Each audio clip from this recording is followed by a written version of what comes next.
नमस्कार. आजच्या माझ्या कवितेचं नाव आहे परतीची वाट.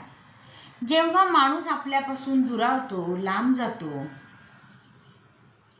त्यावेळेस ती व्यक्ती परत आपल्या आयुष्यात यावी असं वाटत असतं. जर आपल्याकडून कुणाच्या स्वाभिमानाला ठेच पोहोचला असेल, चुकून आपल्याकडून काही बोललं गेलं असेल, तर आपण माफी मागून, तिच्याशी गोड बोलून तिला परत आपल्या आयुष्यात आणण्याचा प्रयत्न करतो. मुलं शिकून जेव्हा मोठी होतात आणि कंपनीद्वारे ती जेव्हा परदेशात जातात, त्यावेळेला आईवडिलांना दुःख होतं. त्यांची ते वाट पाहत असतात. काही जण परत येतात, काही जण येत नाहीत, तिथेच गुंतून राहतात.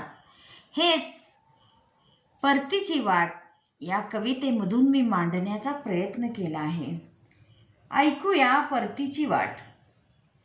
आज खूप एकटं एकटं वाटतंय. आज खूप एकटं एकटं वाटतंय. मन माझं सतत भूतकाळात जातंय. मन माझं सतत भूतकाळात जातंय. ऐश्वर्य असूनही मन खंतावतंय. ऐश्वर्य असूनही मन खंतावतंय. आज असं मला का होतंय? आज असं मला का होतंय? आईबाबांची आठवण येते. आईबाबांची आठवण येते. ताईदादाचा प्रेमळ सहवास आठवतोय. ताईदादाचा प्रेमळ सहवास आठवतोय. आईबाबांना मी भारतात परतायचं वचन दिलंय.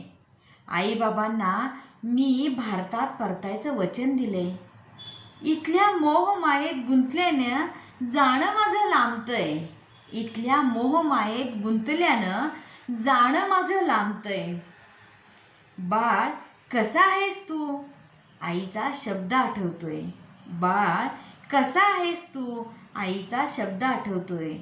माझ्या परतीची वाट कोणीतरी पाहतंय. माझ्या परतीची वाट कोणीतरी पाहतंय.